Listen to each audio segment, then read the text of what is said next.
tabara bawe nyagasani, osekuru nyagasani, tabara bose nyagasani, osekuru nyagasani, ibuka bose nyagasani. Ekundorere wa mubyeyi we, ekundorere twarashobewe, ekundorere wa mubyeyi we, ekundorere twarashavuye, ekundorere, nekundorere, nekundorere, nekundorere. De toujours, de tous les mardis, l'ambassadeur Ndayishimiye Jean-Marie Vianney, que je salue. Bonsoir, monsieur l'ambassadeur. Bonsoir, bonsoir, Aloïs Sibonga, bonsoir. Je suis toujours heureux, comme tous les mardis, de vous accueillir ici sur notre plateau. Surtout que nous allons parler d'un sujet qui combine toutes vos spécialités. Je rappelle à ceux qui nous suivent que vous êtes un diplomate de carrière, donc les relations nation et avec les autres, avec nation, c'est votre spécialité. Et quand ça se mélange avec les droits de l'homme dont vous êtes un grand militant, rappelons que vous êtes militant et président de l'association Yukawose, une association qui milite pour l'égalité des chances. Alors, quand tout cela se combine chez une seule personne, nous avons l'invité qu'il faut ce soir. Je vous remercie donc pour votre présence. Ben, c'est moi qui vous remercie. En même temps, ça commence à être pesant en ce qui nous concerne, en ce qui concerne notre pays, parce que c'est chaque jour que nous perdons un ami. Un ami ou une connaissance avec laquelle on s'est lié d'amitié ou on a fait connaissance, dont on connaît les idées, dont on connaît l'esprit de lutte pour la justice dans notre pays. Ça commence vraiment à faire beaucoup en un an, même si la plupart de ceux qui ont été kidnappés, qui ont disparu ou assassinés, ne sont pas de ma génération, mais j'avais pu, pour je ne sais quelle chance, faire connaissance avec eux. L'année dernière, c'était Kizito et certains jeunes du parti de Victoire Ingabire. Cette année, il y a, comme vous le savez, il y a eu bien sûr le kidnapping, je ne peux pas appeler ça autrement, le kidnapping déjà l'année dernière de Paul Rusesabagina, qui était un ami personnel depuis une trentaine d'années, voire 40 années, depuis 40 ans en fait. Et puis cette année, c'est au tour de Cassien Namuhanga, que je connais depuis qu'il était encore... en fait, depuis qu'il est sorti du pays, j'ai fait sa connaissance. Lui et ses camarades. Et récemment, Ida Mangue, que j'ai moins connu et que j'ai suivi depuis son début, depuis ses premières publications sur YouTube. Et puis là, il y a à peine une semaine, notre ami Karasira Aimable, que je commençais à apprendre à connaître, ça devient vraiment beaucoup. Ça devient beaucoup. Il y a des personnes, il y a des amis qui ne connaissaient pas tous ces jeunes gens. Moi, je les ai connus, presque personnellement. Et je pense que la lutte ne fait que commencer, même si on est là depuis des années. C'est vraiment maintenant ce que les Rwandais appellent une Hundura, c'est-à-dire c'est la lutte finale qui doit être engagée, qui doit s'enclencher pour vaincre l'injustice et la brutalité d'un régime qui s'est juré de continuer à manger ses enfants. C'est vraiment... nous sommes tous menacés d'une certaine manière. Hein. Nous sommes tous menacés. On nous menace de kidnapping dans les pays où nous sommes. Kagame a promis de mettre le feu, de nous porter le feu jusqu'en France, en citant, en nommant la France, les États-Unis, l'Afrique du Sud et autres. Et donc, il n'est pas question de négliger ce genre de mise en garde et de menaces et de persécutions à peine voilées.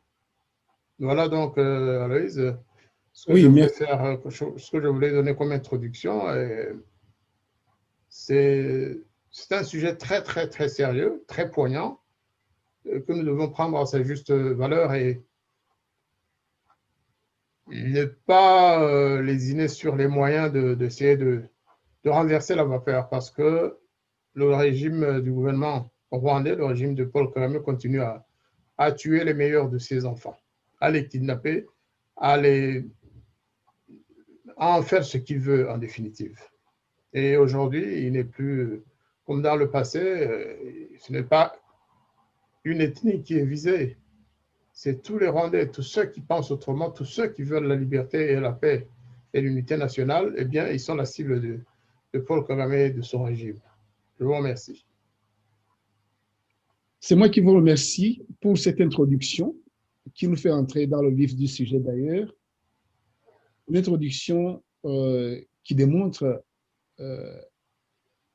avec raison, que notre gouvernement, notre pays est devenu un État prédateur pour ses enfants, pour ces valeureux enfants qui osent parler la vérité, qui sont en exil parce qu'ils l'ont fui, un État prédateur qui pourchasse toute personne qui a un langage qui s'oppose à sa version des choses. Donc, c'est une introduction qui nous amène au cas, l'un des plus récents, que vous venez d'évoquer d'ailleurs, le cas de Cassien Namuhanga, qui était exilé au Mozambique et qui a été kidnappé. Une disparition, pour le moment, qui est devenue émissaire. Mais ceux qui ont bien suivi, et surtout les témoins qui ont vu la scène, disent que ce sont des gens du gouvernement rwandais qui sont venus le kidnapper. Il y a des témoins qui les ont vus, qui les ont entendus, mais après, qui ne peuvent pas expliquer là où ils ont emmené Cassien Namuhanga après son kidnapping. Voilà donc, je présente de façon succincte le cas, mais je vais laisser la parole à l'article qui est paru sur le site Internet de RFI, qui est en français, vraiment, et qui est apparu, qui a été écrit le 3 juin, et qui dit tout sur, enfin, presque tout sur le kidnapping. Donc, pour ceux qui nous regardent en image, il y a le titre « Exilé au Mozambique », le journaliste Cassien Namuhanga menacé d'extradition vers le Rwanda. C'est un court article. Je vais vous laisser l'entendre parce que nous avons la version voix et ceux qui nous regardent en image, je vous laisse le lire à votre aise. Voilà. Monsieur l'ambassadeur, suivons donc cet article comme introduction à notre cas de Cassien Namuhanga.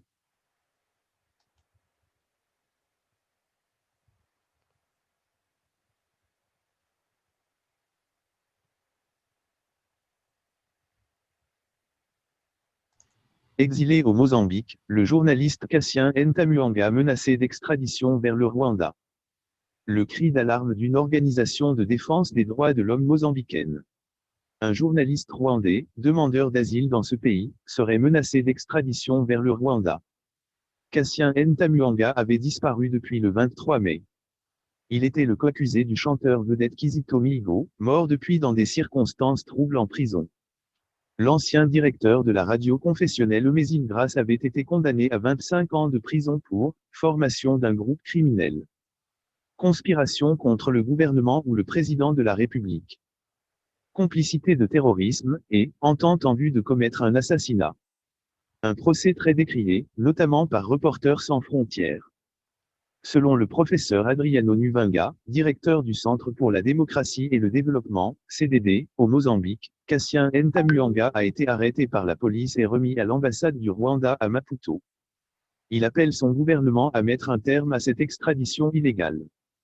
Cela s'est fait sans transparence, sans qu'aucun compte ne soit rendu par la police. Il n'y a aucune indication qu'il existe un mandat d'arrêt émis par un juge pour arrêter ce citoyen rwandais au Mozambique. Et cela rend encore l'affaire plus compliquée qu'il ait été transféré à l'ambassade du Rwanda. Les ambassades ne devraient pas être transformées en prison. Mais dans ce cas-là, on voit que cette ambassade commence à être utilisée pour détenir des citoyens. Le gouvernement, l'État mozambicain ne devrait pas faciliter ce type de processus. Nous le condamnons pour ça. Surtout qu'en plus, il n'y a aucune garantie sur la manière dont il sera traité une fois retourné au Rwanda, dans des conditions comme celle-là. Nous sommes inquiets. Nous appelons les autorités mozambicaines à cesser de faciliter cette extradition.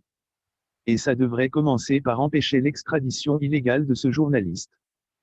À lire aussi, procès de Kizito Mihigo, comparution de Cassien Ntamuanga. Voilà, ambassadeur d'Exima Jean-Marie Vianney. On vient de nous résumer le cas de Cassien Ntamuanga, ce qui s'est passé. Cette ONG locale donc, qui a dit que, a confirmé, parce que c'est eux qui sont sur le terrain, ils ont les témoins, ils ont fait des enquêtes et ils confirment qu'il a été kidnappé. Kidnappé par qui? Il a été, de toute façon, la responsabilité revient au gouvernement mozambicain parce qu'il est réfugié au Mozambique. Alors, le gouvernement rwandais a envoyé, avec accord du Mozambique ou sans l'accord du Mozambique, c'est ça que, en fait, c'est là où réside la question. Est-ce que le gouvernement rwandais a le droit d'entrer au Mozambique, de kidnapper quelqu'un au vu et au su de tout le monde et de l'amener où ils veulent? Toujours selon cette ONG locale, leurs enquêtes leur ont montré que Cassien Ntamuanga aurait été amené à l'ambassade du Rwanda et emprisonné là-dedans. Ce qui est encore grave. Vous avez été diplomate, vous avez été ambassadeur dans différents pays, vous connaissez la diplomatie.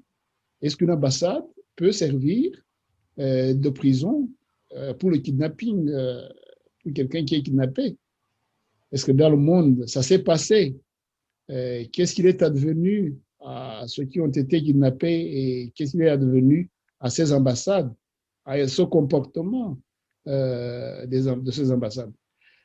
Voilà, je voudrais vous demander votre avis sur cette situation qui est absolument déplorable pour le journaliste Cassien Ntamuanga. Eh bien, déjà, sur le plan effectivement de la légalité internationale, l'ambassade n'est pas une prison.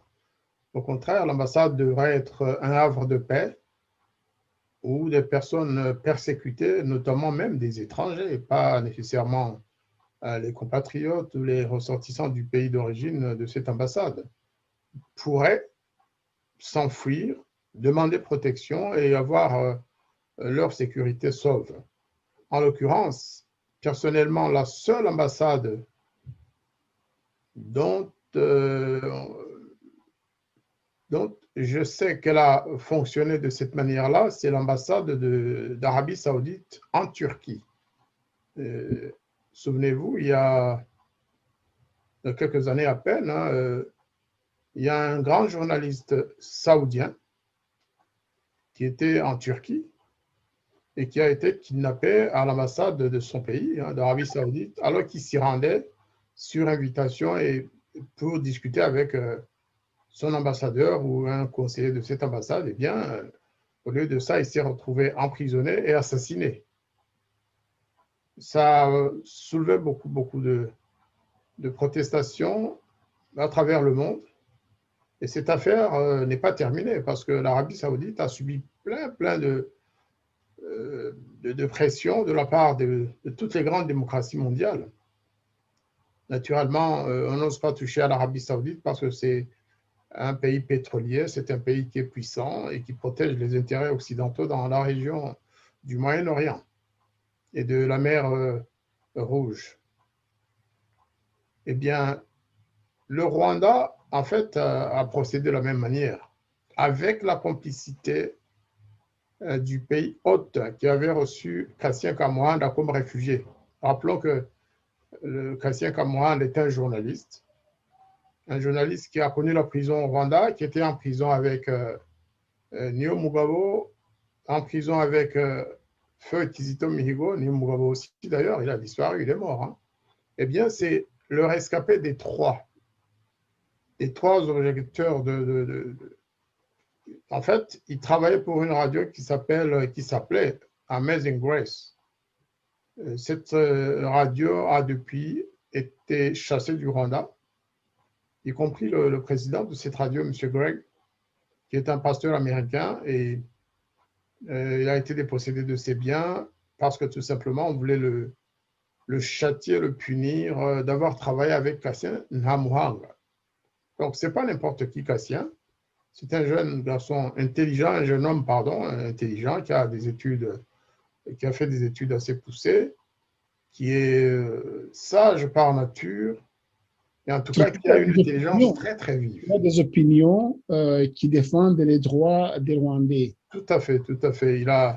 Il défend les droits des Rwandais, et puis il défend surtout l'unité et la réconciliation au-delà des séquelles du passé, au-delà des ethnies, au-delà de tout, de toutes les barrières. Il en était d'ailleurs ces derniers temps arrivé à même penser qu'il n'y avait pas d'ethnie au Rwanda. Moi, il me l'a dit à plusieurs reprises. Hein. Il m'a dit, écoutez, vous parlez souvent des conflits ethniques, mais pour moi, quand j'observe et quand j'analyse la situation dans mon pays, c'est une question qui n'a plus cours. Je lui rétorquais que à partir du moment où au Rwanda, il y avait encore des discriminations basées sur cet élément-là, ce critère-là, c'est un problème, c'est une question qu'il fallait continuer à considérer avec malheureusement ces dures réalités. Mais lui, il avait une longueur d'avance en matière de vivre ensemble. Et donc, il s'était réfugié au Mozambique. Une partie de sa famille était ailleurs, dans un autre pays africain, et elle a été d'ailleurs aussi poursuivie. Ils ont subi des tentatives d'enlèvement, notamment ses petits frères, parce que lui était encore célibataire, il n'a pas d'enfant. Eh bien, sa famille a dû le suivre en exil. Vous imaginez? Alors que c'est lui qui tenait pratiquement la bourse pour ses petits frères et sœurs. Eh bien, à partir du moment où il partait du Rwanda, à partir du moment où il devenait un exilé, sa famille a dû le suivre à l'étranger. Voilà le Rwanda, voilà le régime de Paul Kagame. Et donc, je reviens sur la question, ce qui s'est passé est illégal. Mais l'actualité, en fait, va au-delà de l'article que vous venez de lire, Louise, parce que, à ma connaissance, eh bien, non seulement il a quitté le Mozambique, mais aussi il est arrivé au Rwanda et il serait en prison, s'il est encore en vie. Il est déjà au Rwanda, en tout cas.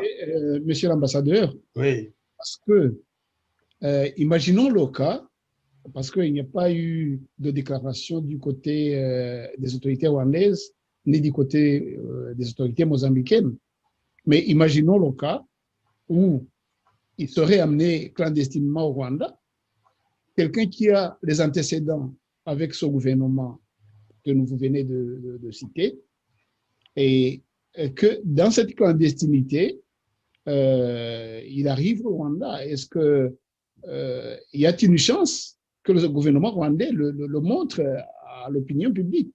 J'ai des doutes.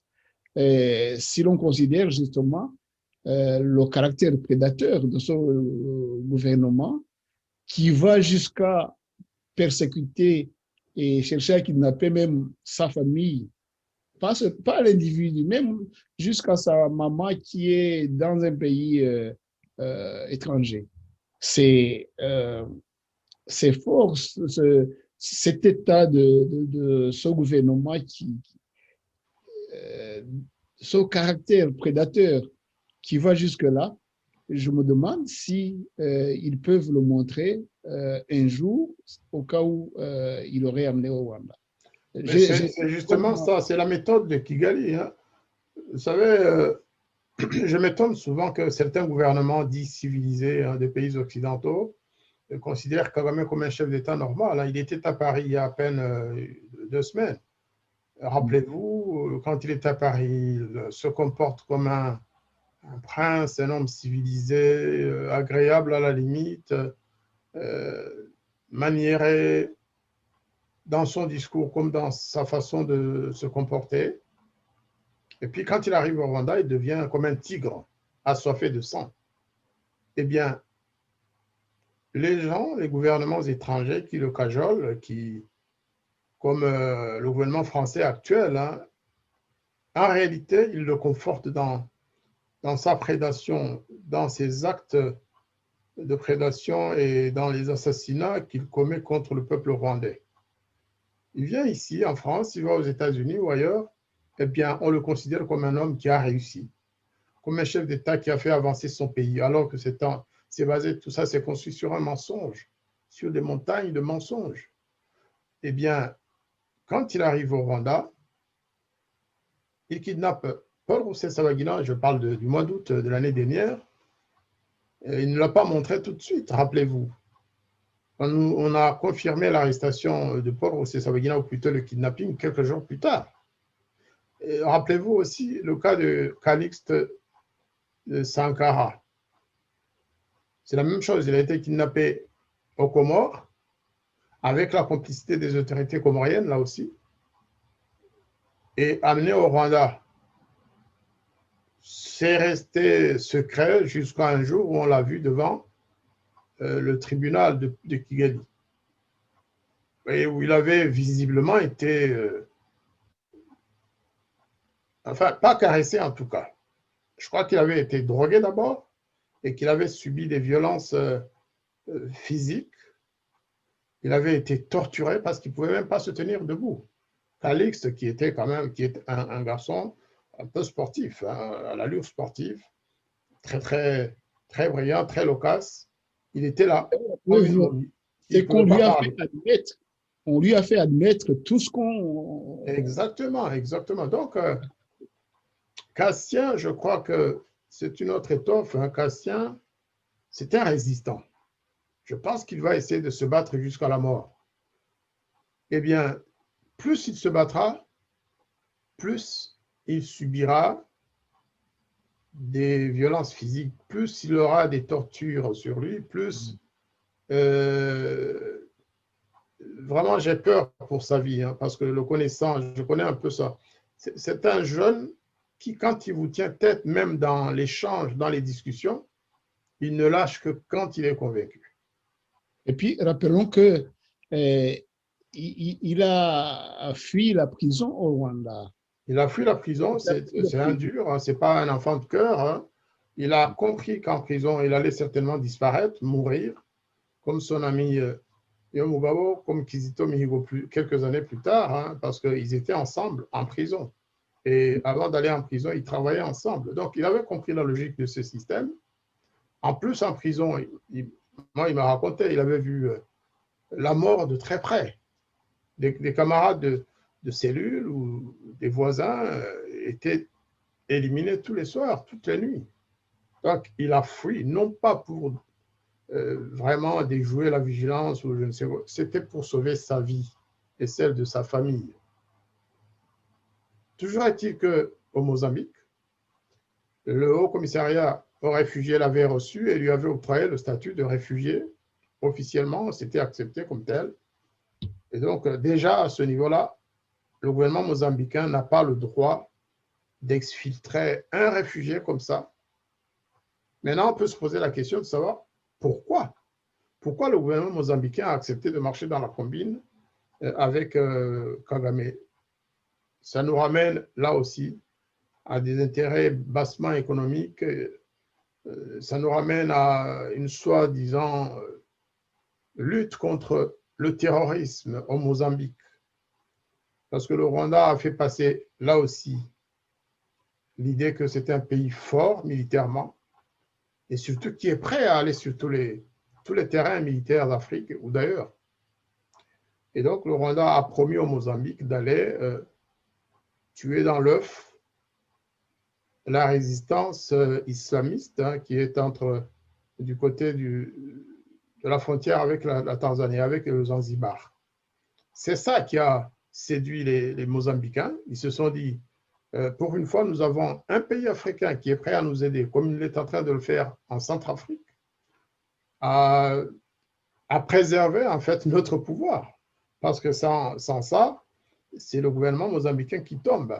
Et donc, ils sont prêts à tout donner, y compris à vendre les Rwandais vivant au Mozambique. Et ça, c'est très, très grave, parce que c'est une complicité de kidnapping là aussi. Et c'est une complicité de kidnapping, et j'en profite pour remercier certaines ONG des droits de l'homme qui ont commencé à faire du bruit autour de cette affaire, à condamner ce kidnapping, à condamner surtout la violation du droit international en la matière. Par contre, je n'ai pas encore entendu, à moins que j'ai été distrait quelque part, je n'ai pas encore entendu la position officielle du HCR au Mozambique et le HCR international, parce que c'est un réfugié qui a été kidnappé, enlevé de Mozambique pour être envoyé dans son pays d'origine. On parle d'extradition. L'extradition, ça ne se fait pas comme ça. L'extradition doit se faire par voie judiciaire. C'est une procédure qui passe par les ministères de la justice dans les deux capitales. Ensuite, la justice se prononce sur ce cas. Or, en l'occurrence, ça s'est passé entre la résidence de Cassien Hamuhanga au Mozambique et l'ambassade du Rwanda. Il est resté quelques jours dans la police du quartier où vivait Cassien. Ensuite, il a été déplacé vers Maputo, la capitale du Mozambique. Quelques temps après, il était introuvable, ni à la police ou à la prison de son secteur d'habitation, ni à Maputo, à la police de Maputo. Et après, nous avons appris, malheureusement, qu'il avait été cédé, ou plutôt vendu à l'ambassade du Rwanda à Maputo. Et donc, il s'agit véritablement d'une complicité internationale.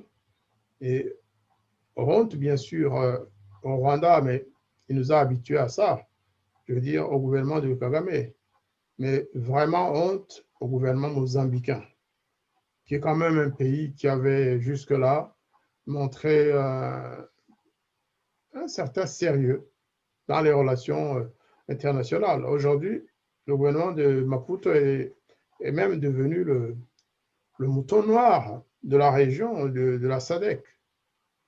Ce qui est grave parce que normalement c'était un des pays, c'est vrai, quasiment exemplaire. Quand on sait d'où il est venu, quand on sait qu'il est sorti du maquis, qu'il y a eu la guerre contre la Renamo pendant un certain nombre d'années, qu'ensuite il y a eu un processus de paix, qu'il y a un gouvernement où se retrouvaient plus ou moins les deux ex-partis ou mouvements belligérants. Aujourd'hui, on en est là. Le Mozambique vend son âme, le Mozambique vend la vie de Cassien Hamuhanga et peut-être d'autres que nous ne connaissons pas, juste pour avoir le soutien de Kagame, d'un criminel. Ce qui est très très dommage et dommageable, c'est que Kagame a abusé en fait d'un pays comme la France. Rappelez-vous Aloïse Semunga, dans le discours de Kagame et dans les échanges d'amabilité qui ont suivi ces discours, le président Macron a promis à Kagame de l'accompagner au Mozambique pour l'aider à lutter contre le terrorisme dans ce pays. C'est extrêmement grave. Et c'est justement quelques jours après que la police et l'armée rwandaise kidnappent un ressortissant rwandais. Est-ce que la France savait tout ça? Est-ce que c'est ça l'accompagnement de la France derrière Paul Kagame et ses sbires, ses assassins. C'est une question aussi que nous devons, nous, qui vivons en France, que nous devons poser aux autorités françaises. Oui, puisque vous en parlez, monsieur l'ambassadeur, vous êtes diplomate de carrière, vous avez vécu des relations entre des nations dans des circonstances différentes, parfois même conflictuelles, parfois même des relations non conformes aux relations normales internationales. Mais je voudrais que vous reveniez sur le caractère prédateur du Rwanda. Bah, on laisse tomber. Hein, ils sont connus par leurs actes.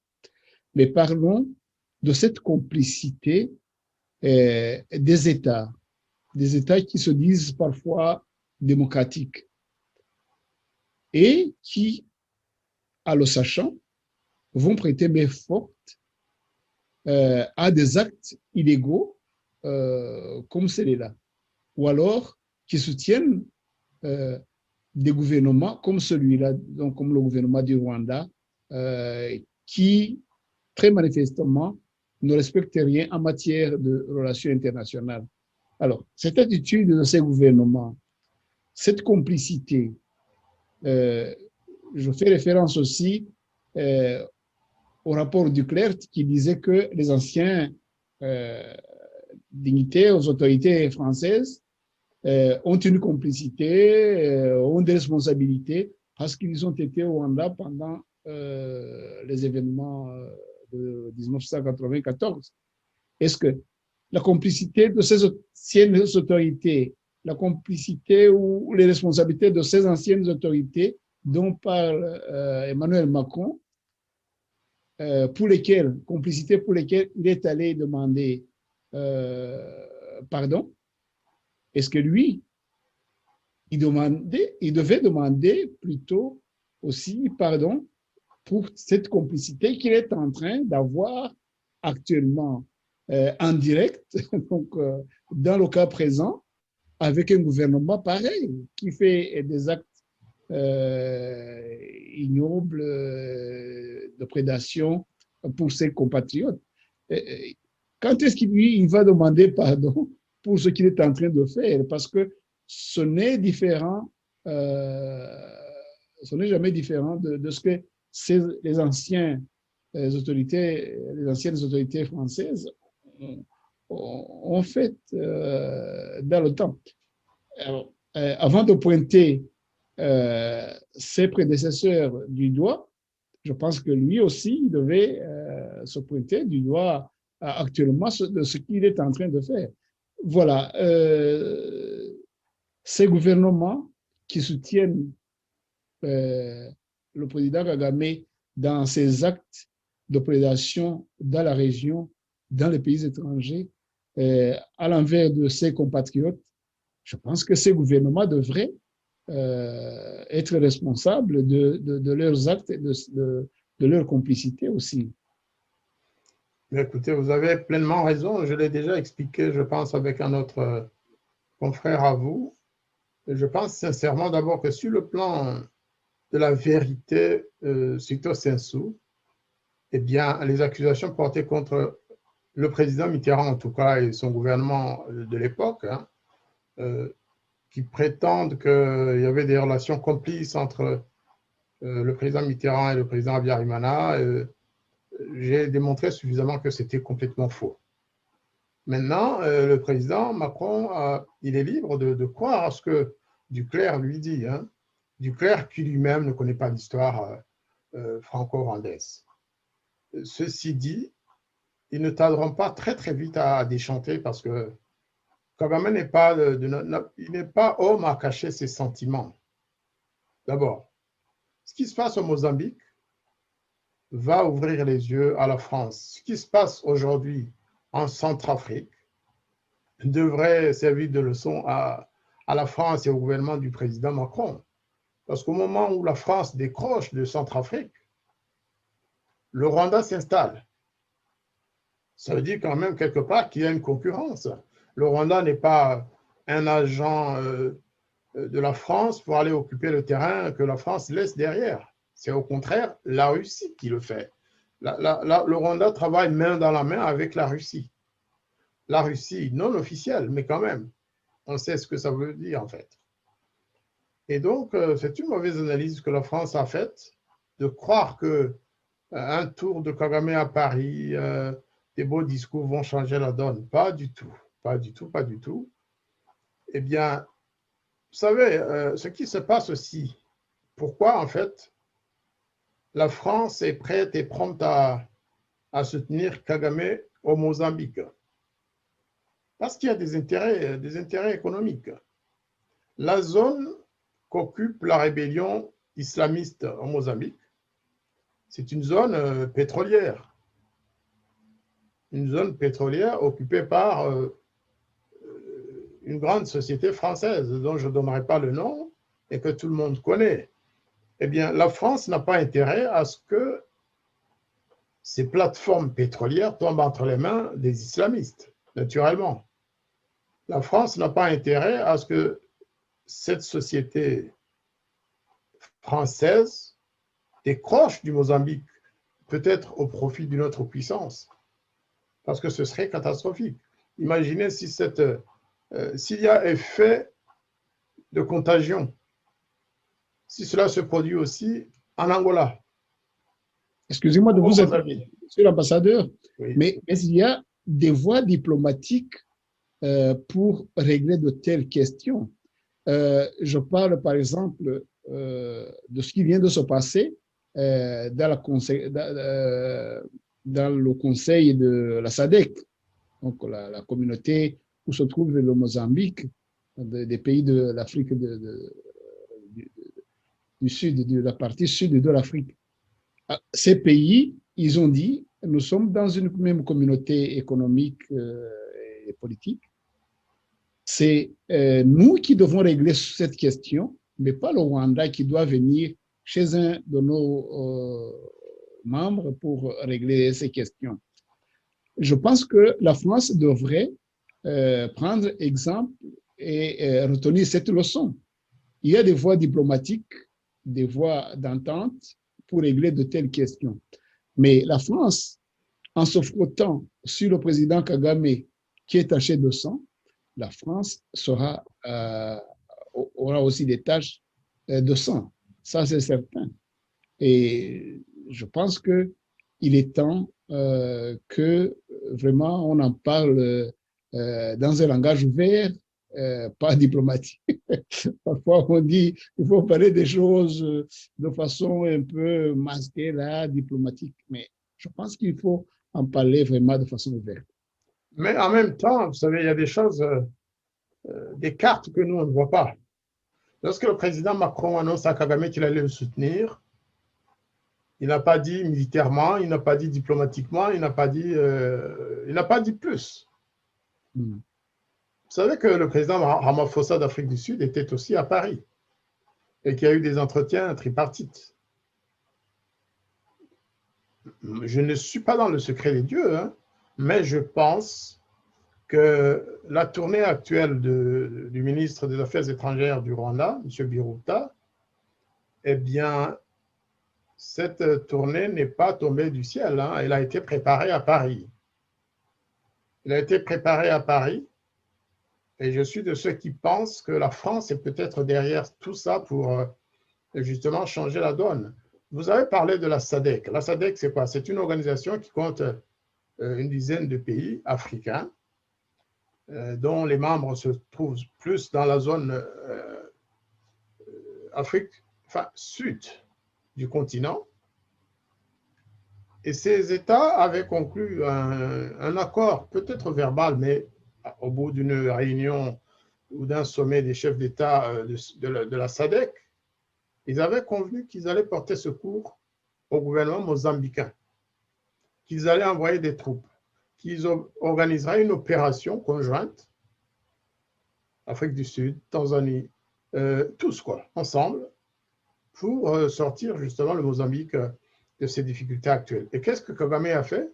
Il s'est incrusté dedans. Il est allé négocier directement en bilatéral avec le Mozambique. Et cela n'a pas plu aux pays de la SADC, qui l'ont dit, qui l'ont exprimé, à la fois au gouvernement mozambicain et aussi sans doute au Rwanda, pour dire, écoutez, vous ne pouvez pas prétendre remplacer la SADC dans cette opération. Vous ne pouvez pas prétendre venir travailler sur le même terrain que la SADC, alors que par ailleurs, la SADC est pratiquement en guerre contre le Rwanda dans le Nord Kivu. Parce qu'il y a des troupes, il y a une présence de la SADC, de plusieurs pays de la SADC, justement, qui ont été envoyés là-bas pour préserver la souveraineté du Congo, pour garder les frontières avec des succès discutables, mais en tout cas, le fait est là. Donc, d'un côté, le Rwanda, aux portes de Goma et du Nord Kivu, qui veut porter atteinte à la souveraineté, en tout cas territoriale de la RDC, face à des troupes de la SADC, et de l'autre, le Rwanda qui va pratiquement combattre aussi la SADC au Mozambique, essayer de lui damer le pion. C'est là que les chefs d'État d'Afrique australe ont dit ça suffit. Ils ont dit au Mozambique, ils l'ont exprimé vraiment clairement en disant nous ne sommes pas d'accord avec les contrats que vous êtes en train d'échafauder, les plans cachés que vous échafaudez avec Paul Kagame, nous n'en voulons pas. Maintenant, est-ce que la France n'a pas donné un coup de pouce à la fois au Mozambique et à Kagame pour essayer de ramener les chefs d'État de la région, notamment le président Ramaphosa, à la raison pour laisser quand même Kagame agir? Et dans quelle mesure les troupes rwandaises pourront travailler en symbiose avec les troupes de la SADC? C'est tout un autre dossier. Est-ce que la France ne commet pas l'erreur de vouloir trop protéger le Rwanda en défiant l'autorité des pays de la SADC, dont le Mozambique fait partie? C'est un risque énorme. Il faut que les Français le sachent aussi. Il ne faut pas qu'on fasse ça derrière le dos des Français. Parce qu'aujourd'hui, on accuse le président Mitterrand d'avoir agi seul avec, ils disent avec un groupe. Non, ça ne s'est pas passé comme ça. Il y avait un gouvernement en place. Surtout en 1993, il y avait un gouvernement de coalition. Hein. Ce n'était pas que le président socialiste. C'était connu, c'était discuté et les décisions se prenaient ensemble. Alors qu'aujourd'hui, Kagame décide tout seul. Donc, moi, j'invite vraiment le président Macron à ouvrir l'œil et le bon surtout, parce que demain, ça peut aussi, comme vous l'avez dit, lui occasionner des déboires en termes de responsabilité. Il faudrait que la France le sache et qu'elle fasse le nécessaire pour éviter de trop se mêler dans les aventures militaro-fascistes du régime de Kigali. Il faut vraiment en tout cas, nous, on se fait fort de porter ce message au gouvernement français. Nous qui connaissons l'actualité du Rwanda, nous surtout qui devons aussi demander justement à la France, on l'a fait, hein, on a demandé au gouvernement français afin de questionner Kagame.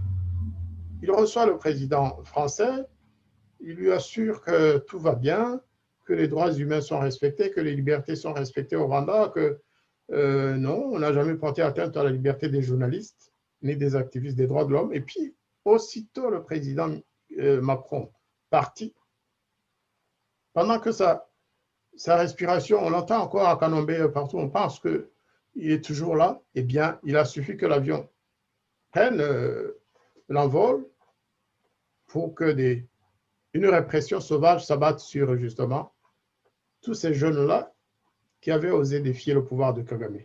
Juste en parlant, juste en s'exprimant, juste en diffusant des vidéos YouTube. Ce n'est pas des terroristes, ceux-là. Donc, il faudrait vraiment que la France sache que je pense que sa diplomatie a été abusée. Ils ont été abusés. Il y a eu un abus de confiance en termes diplomatiques. C'est comme dans la vie courante. C'est un abus de confiance. C'est un abus de confiance. Le président Macron, je pense, pensait bien faire. Mais en fait, il a donné, il a prêté main force à Kagame sans le savoir. Kagame qui était très fragile, qui était fragilisé de tous côtés, dans la région, en Afrique de l'Est, en Afrique centrale, avec les pays du Commonwealth qui ont reporté le grand sommet qui était prévu à Kigali. Il y a un problème avec les Américains, avec les Britanniques, avec tout le monde finalement. Et voilà que le président Macron arrive à la rescousse. Et avec 500 millions d'euros, avec des doses de vaccins, avec d'autres promesses, avec le soutien promis pour s'emparer des plateformes de cette société française pour la libérer des terroristes qui la menacent. Tout ça donne des ailes à Kagame et à son gouvernement. C'est une responsabilité pour cette fois-ci énorme. C'est vraiment accablant. C'est accablant parce qu'on donne à un dictateur, un assassin, un prédateur international sans frontières, on lui donne les moyens psychologiques de relancer son action plutôt de manière qui n'est pas acceptable, de manière condamnable surtout. Et l'expérience nous a montré que, quoi que l'on fasse, on est rattrapé par ses actes, par ses responsabilités. Ça peut être rapide, ça peut être un peu plus tard, mais certainement que ce moment-là arrivera, parce que ce sont des choses documentées, ce sont des événements qui se sont passés et qui ont des traces. On ne peut pas échapper à répondre à de telles responsabilités. Surtout qu'il y a des organisations qui sont là pour justement demander qu'on réponde à ces responsabilités. Je parle des organisations internationales pour les droits de l'homme, des organisations internationales qui s'attachent aux bonnes relations entre les nations, entre les individus.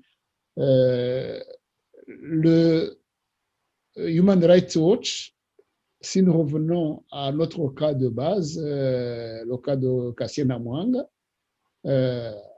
l'a bien souligné, parce que récemment, le directeur pour l'Afrique centrale, M. Lewis Mudge, a pris le temps de documenter les responsabilités qu'il y a dans ce kidnapping. Et il a fustigé vraiment les responsabilités de l'État du Mozambique, du Rwanda aussi, et de cette ambassade qui se transforme en prison. Je pense qu'à travers cette tweet, on peut entrevoir ce qui peut arriver à un autre État qui serait pris d'une façon ou d'une autre dans une responsabilité de kidnapping ou de soutien à un gouvernement. Pour le moment, ils sont en train de décrier, fustiger, mais ça va laisser des traces. Et ceux qui vont répondre à leurs responsabilités, ça se verra peut-être un peu plus tard, mais ce moment arrivera, absolument. Quand on lit les tweets de M. Lewis Mudge, il en a fait 6, il en a écrit 6, et chaque tweet parlait d'un cas où le gouvernement rwandais était impliqué dans des actions de prédation à ses concitoyens, à ses citoyens. Ce qui est grave, le premier tweet que l'on voit en image, et il parle justement de l'arrestation de Namwanga,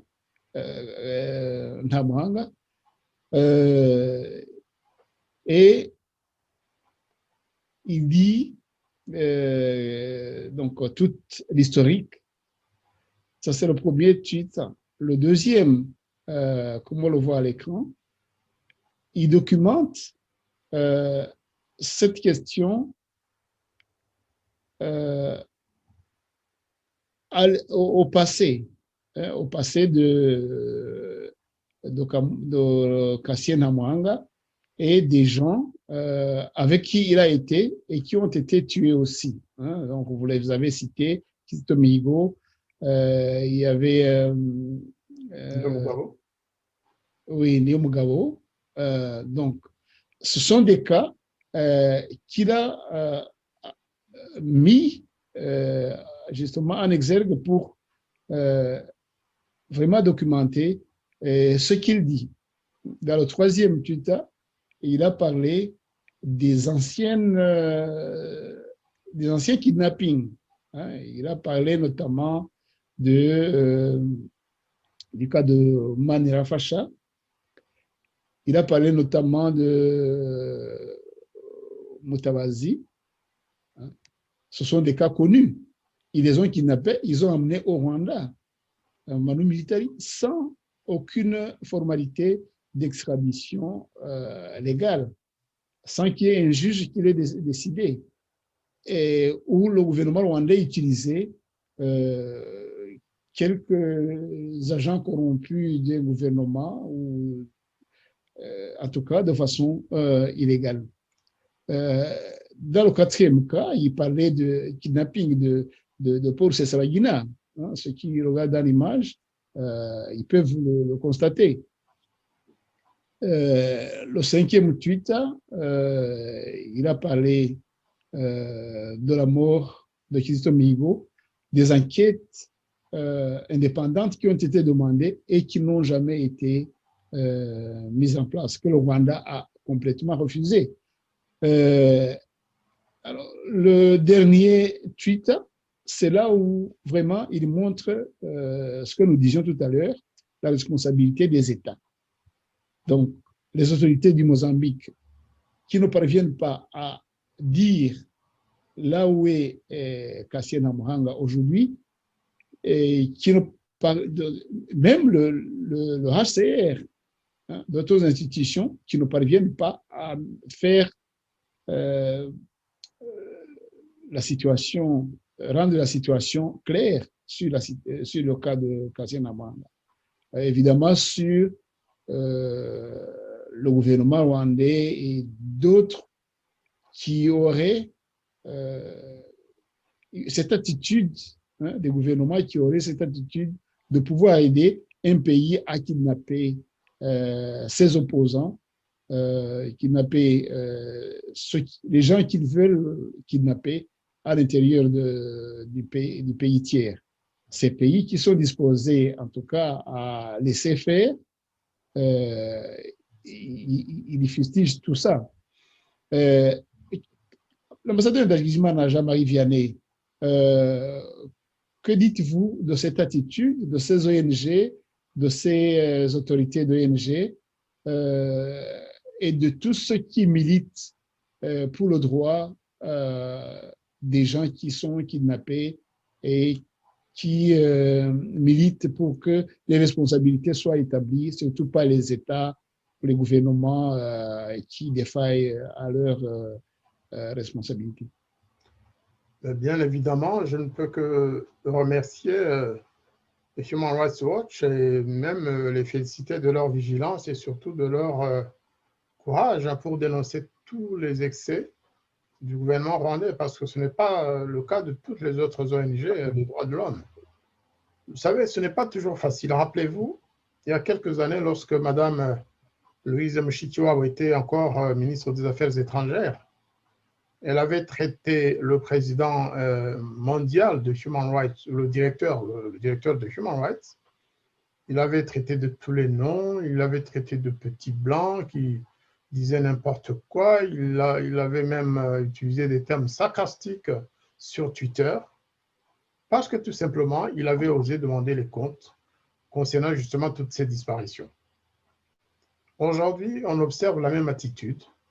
Il n'y a peut-être pas d'insultes directes, et encore, parce que quand vous lisez les retweets et les réponses de certains propagandistes du régime de Kagame, justement, orientent vraiment des flèches qu'ils lancent à l'endroit de M. Much et de leurs collègues de Human Rights Watch, eh bien, c'est que du venin, c'est que de l'arrogance, ce n'est que des choses exclusivement négatives. Et là, j'ai encore en tête la phrase, excusez-moi de revenir souvent sur la France, hein, parce que peut-être que je suis en France et justement c'est d'actualité, l'attitude du président français à l'égard de l'action de Kagame, hein, de manière générale. À Kigali, il avait dans son discours parlé d'esprit lucide. Il avait dit que le président Mitterrand et son gouvernement avaient ignoré les alertes, les mises en garde lancées par des esprits spécialement, particulièrement lucides, qui avaient compris qu'il y aurait un génocide au Rwanda. D'abord, moi, je ne suis pas convaincu qu'il y ait eu quelqu'un qui ait pu avoir ce don de tout savoir à l'avance, qu'il y aurait un génocide en 1994. Non, mais effectivement, quand il y a des mauvais signes ou des signes avant-coureurs et qui sont dénoncés par des organisations comme Human Rights, je serais le président Macron, je ne le suis pas, je sais, j'y mettrai quand même un peu de temps pour examiner les situations sur lesquelles cette ONG attire mon attention. Les esprits lucides, aujourd'hui, c'est ces ONG. C'est Human Rights, c'est nos organisations des droits de l'homme, c'est Amnesty International, c'est la FIDH, c'est la CAT et bien d'autres organisations qui créent tous les jours pour demander l'assistance des pays développés, pour vraiment attirer leur attention sur ce qui se passe au Rwanda, sur tous ces kidnappings. C'est Lantos qui vient de faire encore une déclaration. C'est plusieurs organisations, c'est des personnalités comme vous l'avez vu cette semaine, des personnalités qui ont signé une sorte de pétition pour justement condamner les déclarations de Paul Kagame à l'égard du rapport mapping. C'est ça les esprits lucides, Monsieur le Président Macron, que vous devriez écouter. Ce n'est pas la parole de Paul Kagame qui doit passer devant ou avant les déclarations, les affirmations documentées de tous ces esprits lucides. Il faut que la France prenne le bon chemin, que la France écoute plus les esprits lucides que Kagame, qui est considéré comme un criminel sans frontières. Tout le monde le dit, les rapports internationaux de l'ONU, de toutes ces ONG justement, disent de lui qu'il a été à la base de l'assassinat de millions de citoyens de l'Afrique des Grands Lacs. Ce n'est pas vraiment le moment que la France doit choisir pour le soutenir. En termes de diplomatie, puisqu'on y est, vous savez, quand le président Macron est arrivé à l'Élysée,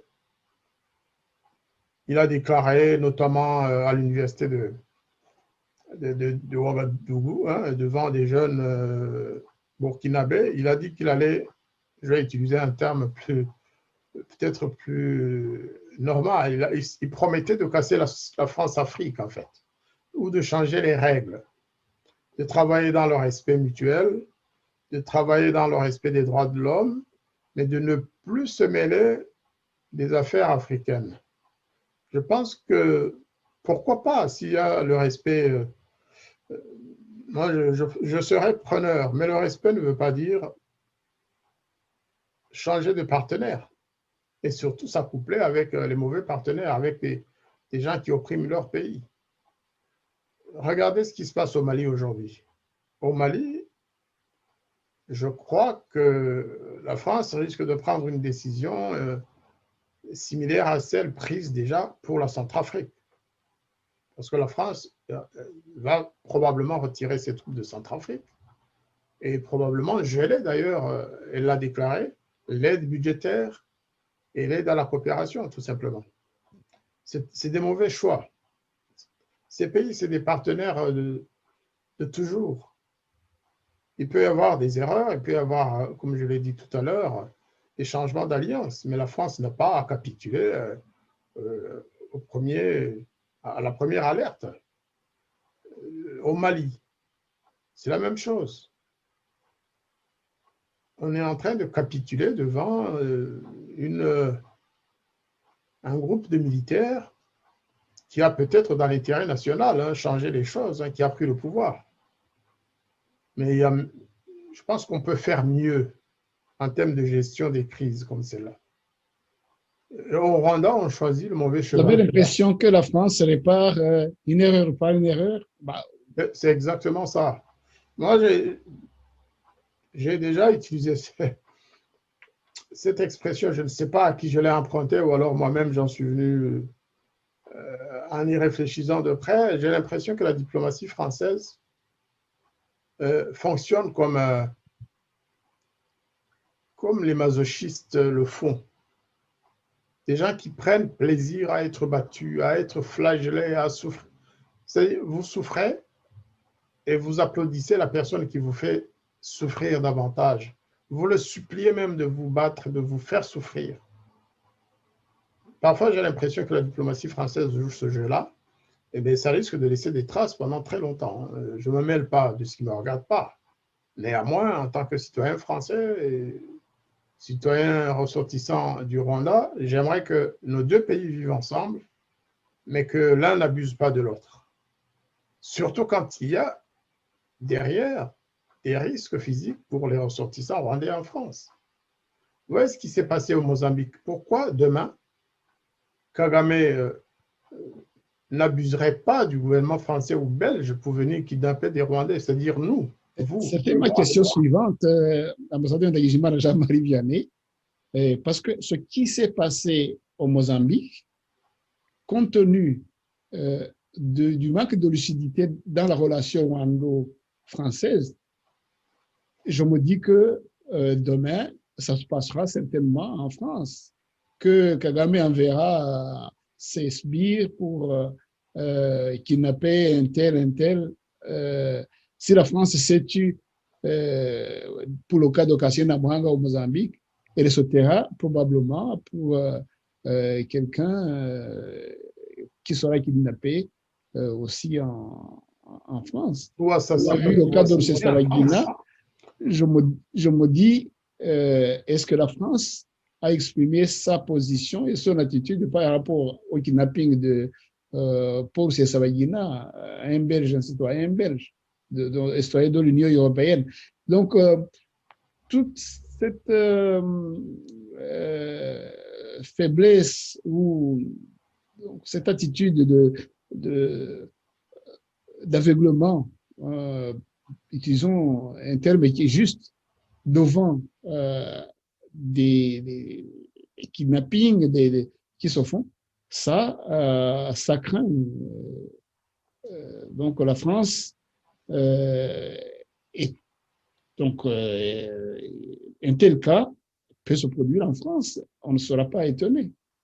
Je ne vais pas faire de déclaration tapageuse aujourd'hui, ni de grandes révélations, mais sachez, cher frère Aloïse Sebonga, sachez qu'en France,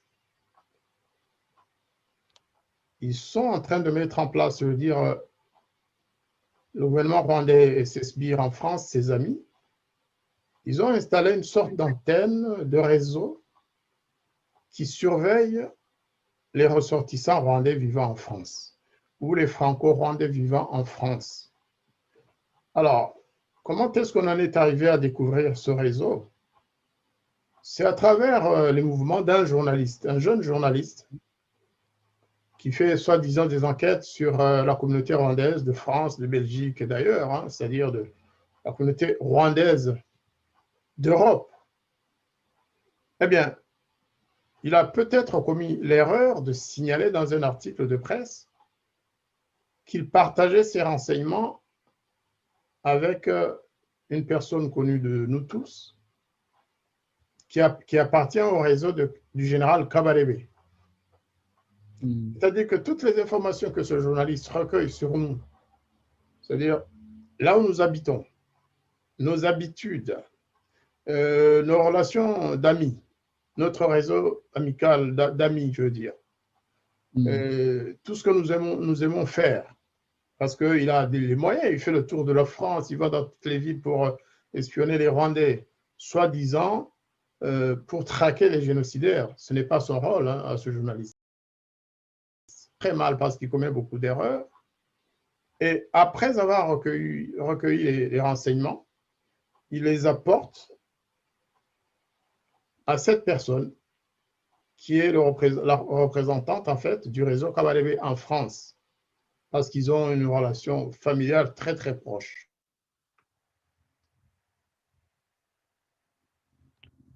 Je crois que votre micro est allé sur le mute. Il s'est fait tout seul. Eh bien, je disais donc mais aussi. oui, c'est vrai que j'ai dû parler sans que vous m'entendiez. Je disais que Non, c'est une phrase peut-être. j'espère qu'il n'y a personne qui peut actionner votre Zoom et qui a voulu m'empêcher de parler. Non, non. Et donc, je disais que cette personne, qui est une cousine à Kabalebe, c'est elle qui centralise les travaux, les renseignements recueillis par ce réseau en utilisant ce journaliste. Ce n'est pas moi qui le dis, c'est le journaliste qui s'est trahi au détour d'une phrase dans un article. Et je trouve que c'est très, très grave. On ne peut pas négliger ce genre de renseignements, on ne peut pas prendre tout ça à la légère lorsqu'on a vu Paul Kagame et les siens faire ce qu'ils ont fait dans d'autres pays. Tout à l'heure, vous avez parlé de kidnapping, mais ils peuvent assassiner, ils peuvent empoisonner. Ils ont déjà essayé d'empoisonner des Rwandais. Pourquoi il va recueillir des renseignements pour connaître votre réseau d'amitié chez les Rwandais? Il aborde les Rwandais. Il dit, mais par exemple, prenons l'exemple de Ndagijimana, je ne dis pas que c'est avéré. Pourquoi il demanderait, ou il irait jusqu'à demander, tiens, quel est le Rwandais, la famille rwandaise que Ndagijimana fréquente le plus à Orléans? Oui. Est-ce qu'il se rend souvent à tel endroit? Est-ce qu'il sort? Il boit? Il ne boit pas? Est-ce qu'il fait du sport? Est-ce qu'il fait la marche à l'extérieur? C'est des questions quand même très, très délicates. Je pense sous le couvert de journalisme, sous le couvert de journalisme, on ne peut pas entrer dans la vie privée des gens. Et si vous avez des preuves, jusqu'à vouloir savoir de quoi nous vivons et pose des questions. Alors, la bêtise aussi de ce journaliste, c'est qu'à un moment donné, il vous demande, vous directement, il dit, au fait, depuis que vous êtes en France, vous vivez de quoi? Imaginez une question pareille. Moi, je ne sais pas de quoi il vit, et lui, il veut savoir de quoi je vis. C'est très grave, en fait. C'est grave parce que parfois, lorsqu'on nous entend parler, on pense que c'est de la divagation. Non, non, non, ce n'est pas de la divagation, c'est des choses très sérieuses. On a vu des camarades disparaître comme ça. C'est ce que j'allais dire. Si vous avez vraiment des preuves, il y a quand même des organes de sécurité en France qui, eux, font leur travail. Voilà, il suffit de les connecter parce que même sous la couverture de journalistes, on n'a pas le droit d'envahir les gens, de les terroriser ou d'essayer de les intimider. Je pense que c'est contre la loi. Nous avons deux leviers que nous essayons d'actionner. Il y a, comme vous le dites, les services français quand même qui ont la protection des ressortissants étrangers ou anciens étrangers, surtout dans des pays de conflit comme le Rwanda, qui ont la sécurité, notre sécurité dans leur responsabilité. Mais il y a surtout aussi la justice. Lorsque cela va trop loin, lorsqu'on porte atteinte à votre vie privée de façon flagrante, lorsqu'on vous soumet à des pressions constantes pour vous faire comprendre que vous risquez gros, que vous devez vous taire, que vous ne pouvez pas parler de Kagame sans avoir des conséquences, qu'on vous traite de négationniste, de génocidaire, et de tout ça, et que vous retrouvez ça dans la presse rwandaise par les mêmes personnes, ceux qui chapeautent ce réseau-là, alors vous vous dites, il y a des raisons quand même de s'inquiéter. Hein. Moi, je ne suis pas pour la paranoïa. De toute façon, je tombe difficilement dans la paranoïa la peur ne m'habite pas trop longtemps. Je trouve toujours ma façon de réagir. Mais quand même, je devrais être réaliste.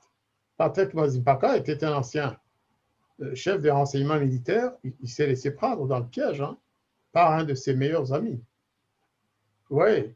Donc, s'ils ont pu tromper la vigilance de Patrick Mazimpaka, plutôt Patrick Karegeya, qui était un expert en matière de renseignement, en matière de recherche du renseignement, imaginez ce que nous, les Rwandais ordinaires, pouvons subir de la part de ces gens-là. C'est vraiment une chose sur laquelle je demande aux autorités françaises, belges, allemandes et autres de s'appesantir, d'observer ça et de regarder de plus près pour protéger les ressortissants rwandais.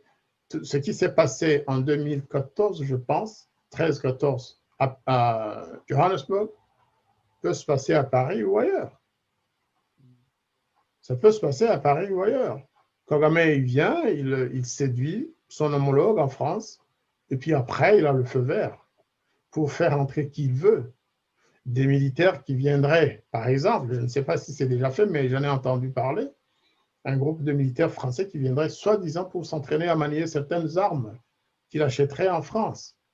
Oui, c'est tout ça. Ça me rappelle les militaires les troupes qui étaient stationnées au CND à Kigali, soi-disant 600 militaires. Et puis, quelque temps après, on y a retrouvé plus de 3000 militaires du FPR qui entraient en changeant d'identité. Et puis, tout d'un coup, qu'est-ce qu'on sait maintenant qui se passe entre la Belgique et la France au niveau des frontières? Entre la Suisse et la France, entre l'Allemagne et la France, entre l'Espagne et la France. C'est des choses très possibles. Mais le manque de sérieux dans le respect des droits de l'homme dans les relations internationales, ça s'est accru. Vous êtes diplomate depuis très, très longtemps. Mais nous avons l'impression que ce manque de sérieux concernant les droits de l'homme, le niveau vraiment élevé du respect des droits de l'homme dans les relations internationales, ce manque de sérieux est allé en croissant avec le temps. Il y en a même qui disent que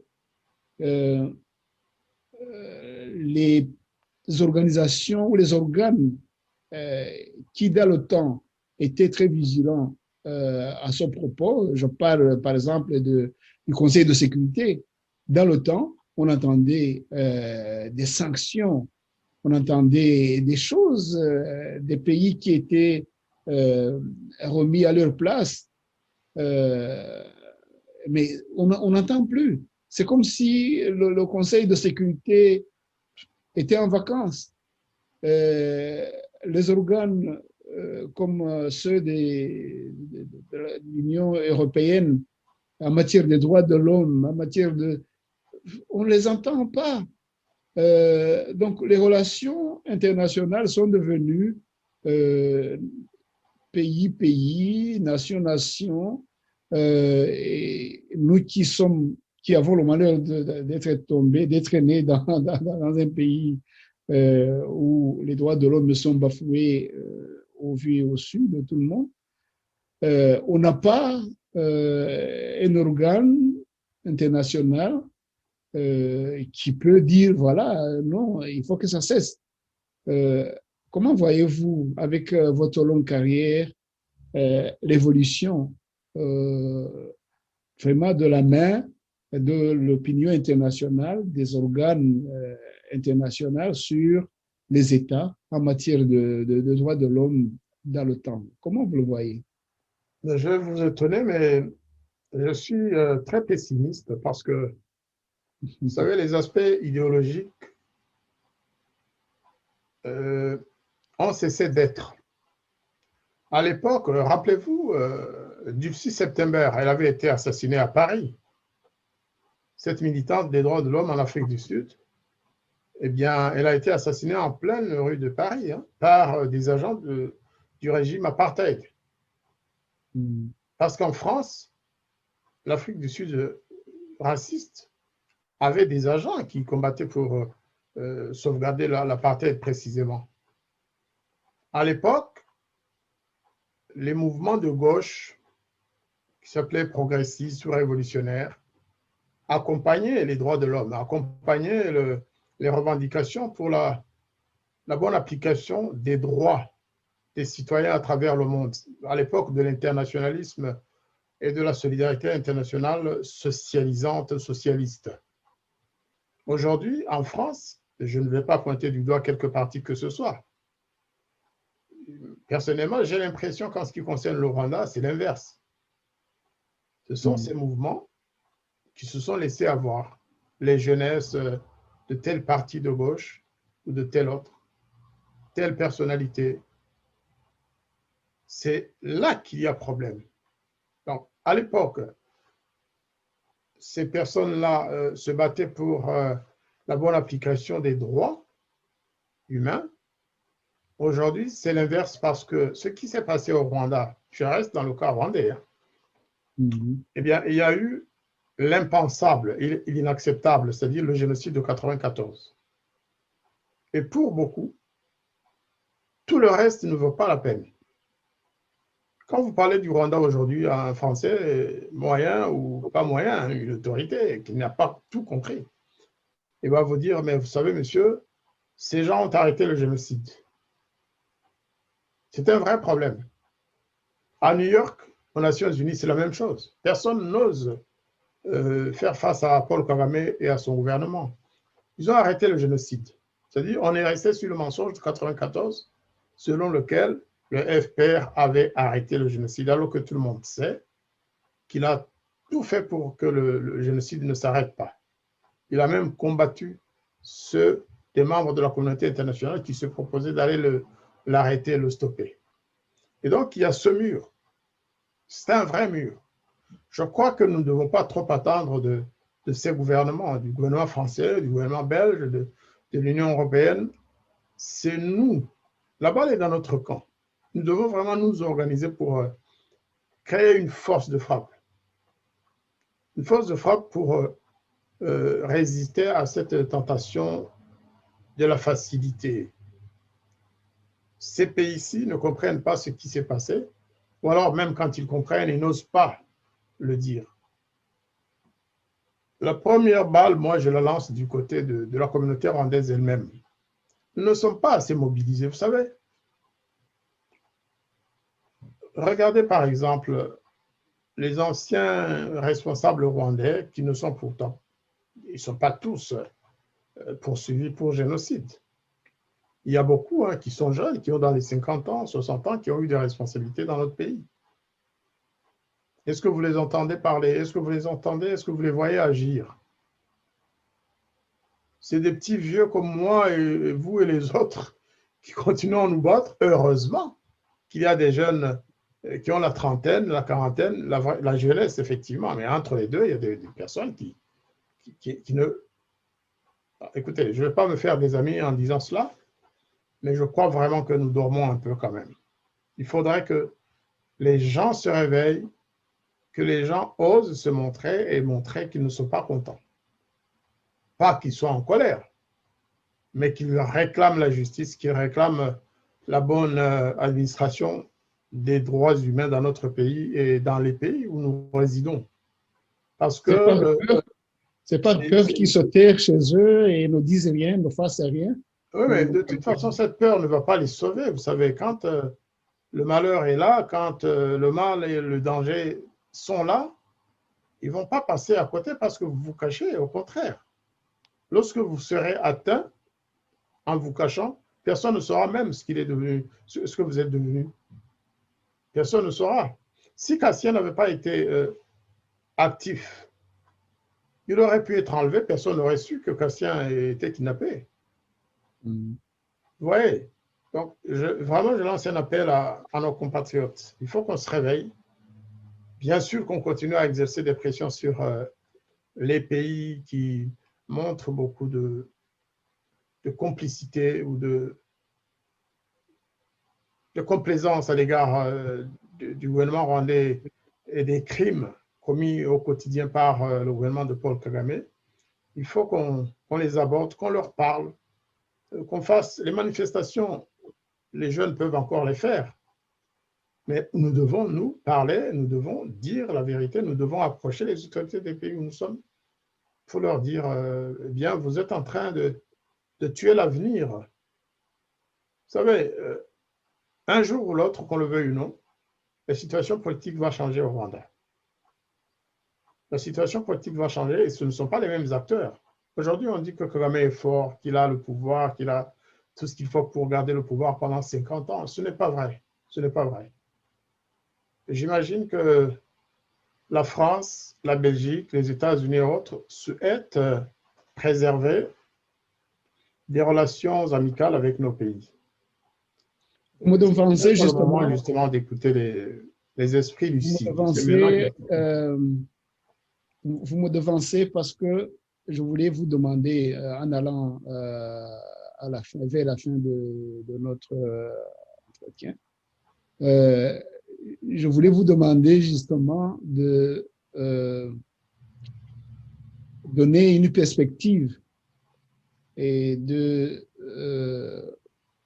comment les pays, différents pays, les pays de grande démocratie, devraient se tenir, d'après vous, hein, au niveau des relations d'un pays comme le Rwanda, qui manifestement est un pays qui devrait être infréquentable au niveau, en tout cas, des droits de l'homme.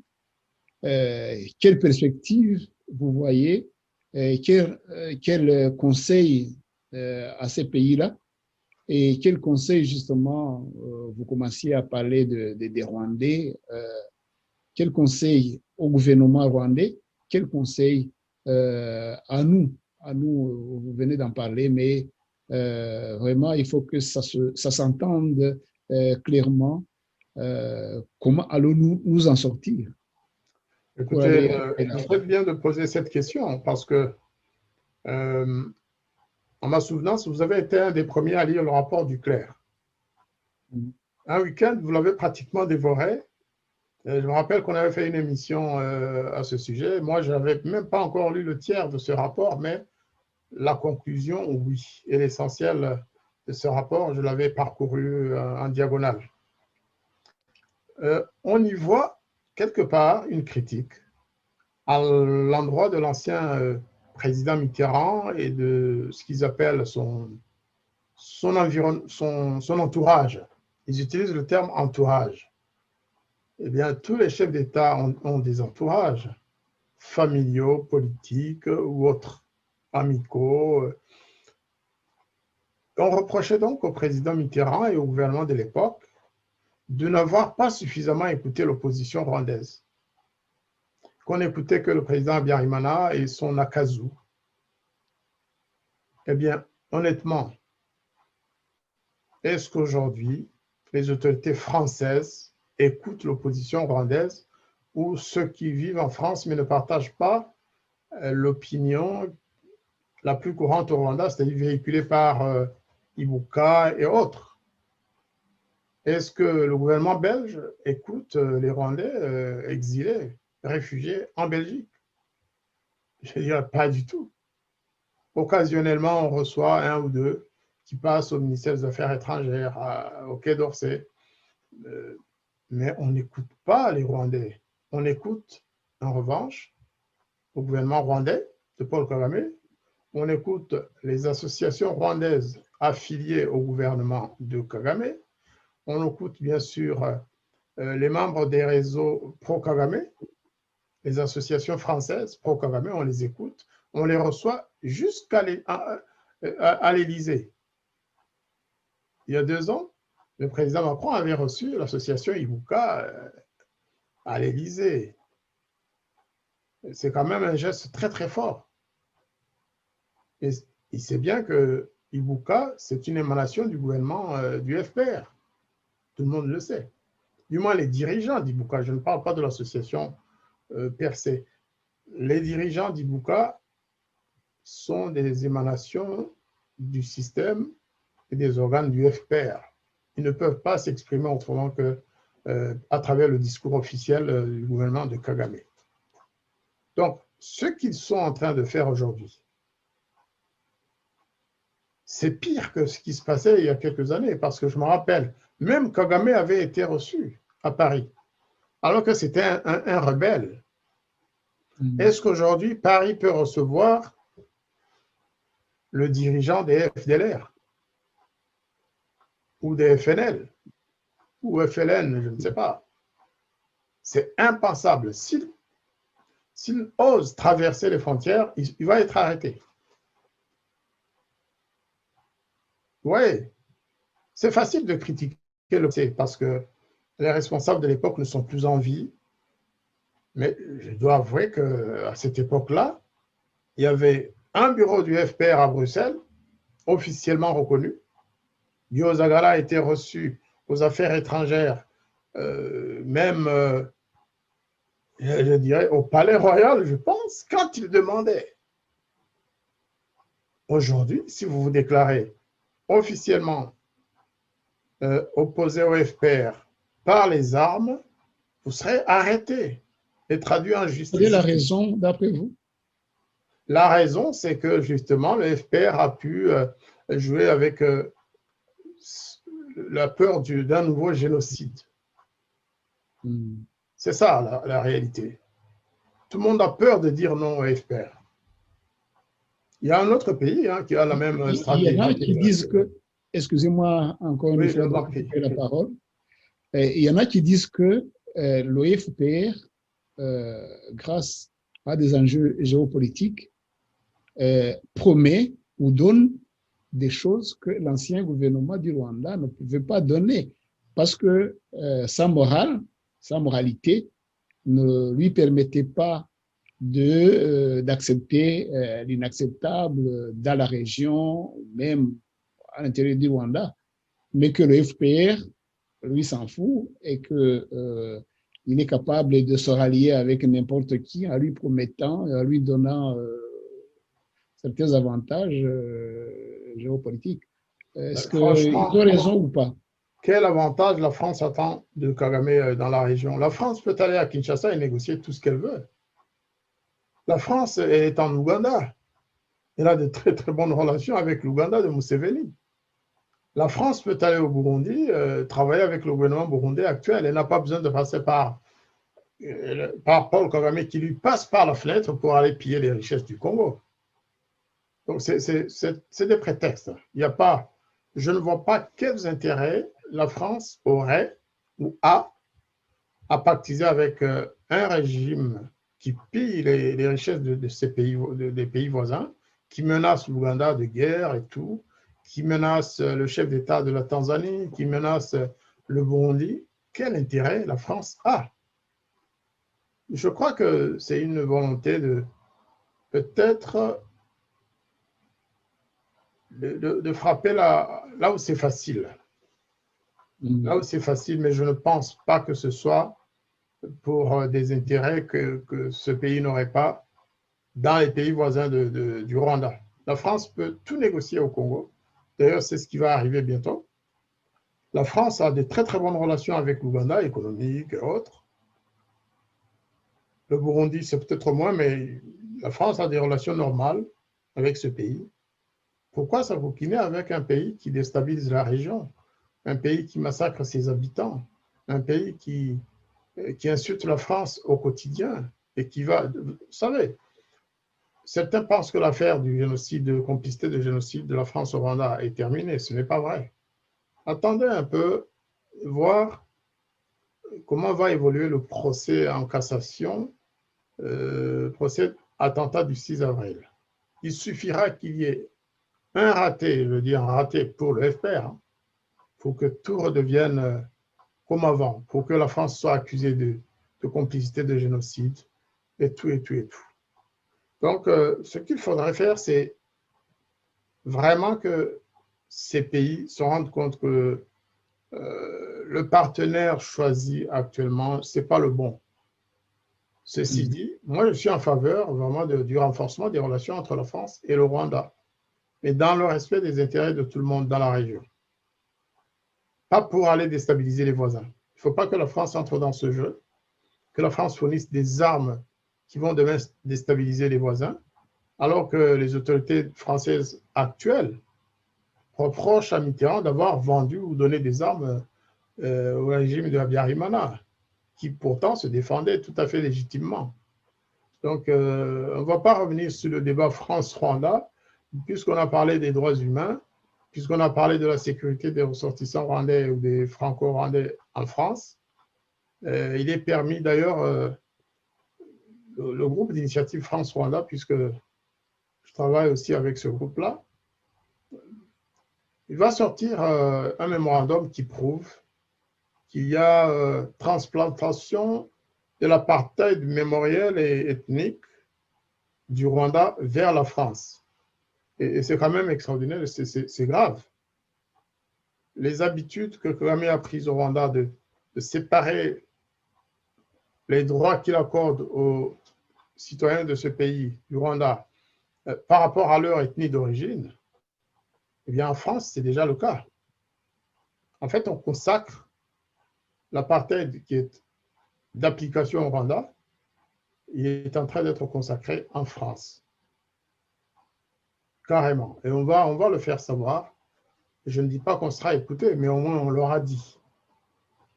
On leur a dit, et c'est aussi une façon de lutter pour les droits des uns et des autres, parce que ce n'est pas l'apartheid qui va construire l'unité ou la réconciliation entre les communautés rwandaises. Ce n'est pas l'apartheid qui va permettre à la France de se faire aimer, parce que parfois on utilise cette terminologie aussi. La France, plus elle donne à un groupuscule, à un Akazu, hier c'est l'Akazu, que certains disent l'Akazu du président Habyarimana, et aujourd'hui le Rwanda est dirigé par un Akazu de Paul Kagame. Donc lui donner tout en pensant se faire aimer ou préserver ses intérêts dans ce pays, c'est une erreur grave, parce que demain, Paul Kagame ne sera plus là, l'Akazu de Paul Kagame aura quitté le pouvoir, et les autres vont commencer à demander des comptes à la France aussi. Pourquoi jouer ce jeu? Pourquoi jouer ce jeu? Là, je me permets, Aloïse, avant de clôturer notre émission, il y a quelque chose qui m'a fortement choqué ces derniers temps, où l'on parle tous les jours, dans la presse, sans me mêler de dossiers judiciaires, mais j'ai quand même été choqué d'entendre à Kigali,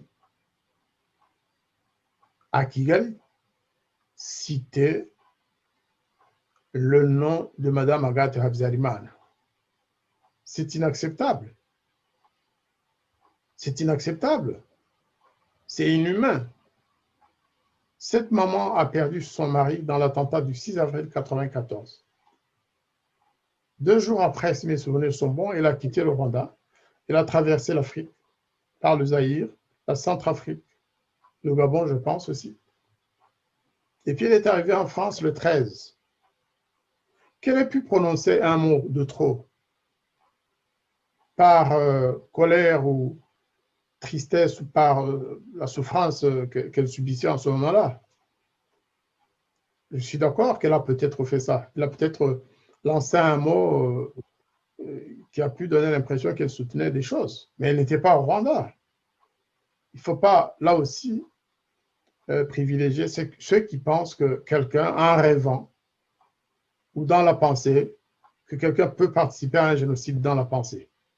Ça s'appelle un crime putatif, ça. On lui prête un crime putatif qu'elle n'a pas commis.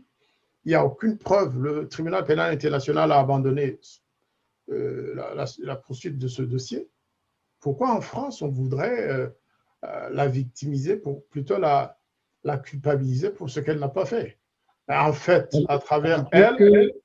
Ajouter qu'on lui a refusé aussi la justice pour son mari qui a été abattu, un attentat terroriste qui est resté impuni. Le seul au monde qui est resté impuni et qui a coûté la vie à 2 présidents. Et qu'on lui a refusé les papiers pour vivre paisiblement en France. Et aujourd'hui encore, il y a des menaces. Le Rwanda demande son extradition vers le Rwanda pour avoir fait quoi? Il n'y a aucun dossier. Et quand Kagame s'est exprimé sur ces dossiers-là, elle a dit oui, nous avons donné une liste. Elle est en tête de la liste. Mais attendez, ça ne se passe pas comme ça entre nations civilisées. Il ne suffit pas qu'un gouvernement fasse une liste. J'appelle ça la liste des courses, la liste de mariage que les deux parties doivent remplir avant de sceller ce mariage entre le Rwanda et la France. Et ça ne se passe pas comme ça. On n'extrade pas une dame de 78 ans parce que Kagame veut sa tête, parce que Kagame veut la faire taire, parce que Kagame veut la déstabiliser et, en passant, déstabiliser les autres Rwandais de France. C'est vraiment un scandale, ça. C'est un scandale. Je ne veux pas me mêler de son dossier judiciaire, mais j'ai suivi quand même cette affaire. Il n'y a rien. Il n'y a rien de concret. On l'attaque parce qu'elle est l'épouse, qu'elle est la veuve, parce qu'elle est la veuve du président Habyarimana, qui a été assassiné par le FPR le 6 avril 1994. Sans plus. Voilà, c'est un coup de gueule que je tenais à faire. Je fais ce coup de gueule vraiment pour montrer toute ma solidarité avec Mme Habyarimana et sa famille et ses enfants. Et ma solidarité avec tous les Rwandais poursuivis et persécutés en France parce que le régime de Paul Kagame le veut. Je le dis, je le répéterai et je l'assume. Je vous remercie. Voilà, nous allons clôturer ici notre entrevue. Tout en remerciant les téléspectateurs qui ont été nombreux à nous regarder et à réagir. Il y a beaucoup de réactions sur le chat. Notamment des réactions qui vous donnent raison, qui disent que vraiment il est temps, je vois Jean-Pierre Kimarangu qui dit que il faut vraiment qu'il faut constituer, donc je le cite, notre propre moyen de défense, sinon on est mal barré. Donc il y a d'autres réactions qui vont dans ce sens-là. D'autres qui disent qu'il faut vraiment tout faire pour neutraliser Kagame qui apparemment est un prédateur, comme on l'a dit, qui ne respecte aucun droit de la personne. Enfin bref, beaucoup de réactions, mais qui vont toutes dans le sens de vraiment, il faut que les Rwandais fassent tout pour corriger toutes ces choses, même si la communauté internationale parfois semble un peu en léthargie par rapport à nos droits. Voilà. Je clôture donc notre entretien ici en signalant tout simplement, en soulignant que vous avez démontré avec expérience, avec sagesse, avec le vécu et avec preuve que chacun, les personnes, les individus, les nations devaient élever un peu plus le niveau de moralité pour considérer que nous, les Rwandais, nous avons les droits, que nous sommes face à un gouvernement qui ne respecte rien et qui a du sang sur les mains, qui a un lourd passé et qu'il préserve, et que c'est un gouvernement menteur et qui simule, qui dissimule pour induire des gens en erreur et les salir à leur tour. Les gens, évidemment, ou les gouvernements. Voilà, si j'essaye de résumer ce que vous avez si bien dit, et évidemment, avec l'a vu sur le cas de Cassien Ntamuhanga, qui actuellement semble être nulle part, mais avec preuve, avec témoin, le gouvernement rwandais est responsable et le gouvernement mozambicain semble ne rien faire. Donc, c'est un dossier à suivre et les organisations des droits de l'homme, évidemment, doivent s'en inquiéter et essayer de suivre la situation. Merci beaucoup, l'ambassadeur Ndagijimana Jean-Marie Vianney, pour nous avoir accordé votre temps et de m'entraîner aussi à parler français encore une fois parce que j'ai perdu l'habitude. Vous avez été professeur de français, je pense, et ça ne se perd pas. Ceci dit, un petit dernier mot quand même, c'est pour dire que, bien sûr, aujourd'hui, nous avons concentré notre discussion sur Cassien Ntamuhanga. Mais il ne faut pas justement que nous tombions dans le piège de Kagame parce qu'il nous balade. Un jour, il arrête Aimable Karasira, nous faisons beaucoup de bruit, nous nous occupons de ce dossier, et puis quelques jours après, ça tombe sur Ntamuhanga, et de nouveau, on est dévoyé, on est sur un autre dossier, au risque d'oublier Ida Mangue. J'en profite pour vraiment tirer mon chapeau au réseau Ida Mangue qui a fait tout ce qu'il fallait pour essayer de suivre quand même le cas de cette courageuse dame. Nous ne devons pas non plus oublier tous les jeunes qui ont été arrêtés, qui ont disparu. Mais d'ailleurs, nous serons avec eux ici dans le studio. Nous serons avec le groupe qui s'occupe de parler pour Madame Yvonne Ida Mangue. Voilà, ils viendront encore une fois relancer vraiment l'alarme pour l'alerte pour cette dame. Je crois que celui qui préside le comité m'a envoyé un message pour effectivement me dire qu'il y aurait quelque chose. On a essayé de les aider dans la campagne internationale qu'ils ont organisée. On a témoigné, on a fait des choses avec eux. Ce sont des initiatives à encourager et à soutenir. Mais n'oublions personne, n'oublions pas les jeunes militants du parti d'Alpha qui ont disparu. Les jeunes militants du parti FDU qui ont disparu avant. N'oublions pas Deo Mouchaïdi qui croupit en prison, qui a été condamné à perpétuité. Donc, qui passera le reste de sa vie en prison, tout simplement parce qu'il a dénoncé les crimes du gouvernement FPR. N'oublions pas le docteur Neite Yeka, qui est en prison depuis 2003, parce que tout simplement, il a osé présenter sa candidature aux élections présidentielles, et beaucoup d'autres. Donc, à force de nous mettre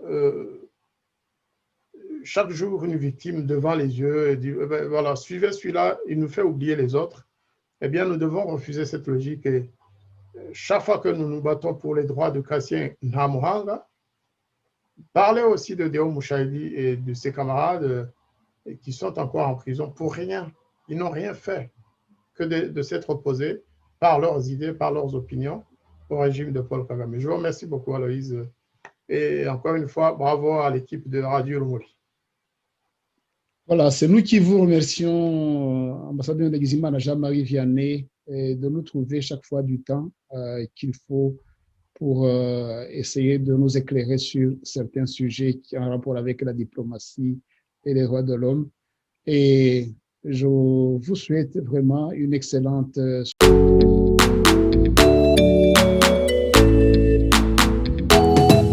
Iyumvire uzaramba, iyumvire Karasira, osekuru Nyagasani, tabara bawe Nyagasani, osekuru Nyagasani, tabara bose Nyagasani, osekuru Nyagasani, ibuka bose Nyagasani, ikundo